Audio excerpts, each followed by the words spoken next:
ભરૂચમાં ગણેશ મહોત્સવની ઉજવણી ધામધૂમથી ચાલી રહી છે, ત્યારે મૂર્તિ વિસર્જન સમયે નદીઓમાં પ્રદૂષણ ન ફેલાય એ માટે ભરૂચ નગરપાલિકા દ્વારા ખાસ વ્યવસ્થા કરવામાં આવી છે. પાલિકા તરફથી શહેરના વિવિધ વિસ્તારોમાં કુલ 4 કૃત્રિમ કુંડ બનાવવામાં આવ્યા છે.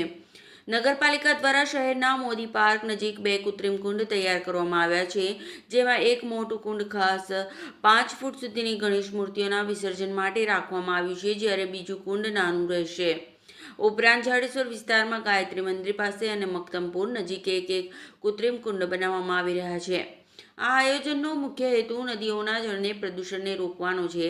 પર્યાવરણને અનુકૂળ રીતે વિસર્જન થાય એ માટે નગરપાલિકા દ્વારા આ પગલું ભરવામાં આવ્યું છે.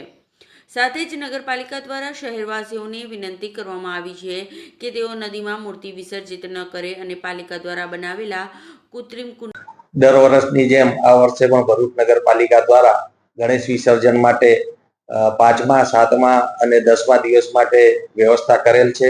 5 ફૂટ સુધીની ગણપતિજીની મૂર્તિનું વિસર્જન નગરપાલિકા દ્વારા તૈયાર કરવામાં આવેલ કૃત્રિમ કુંડોની અંદર કરી શકાશે.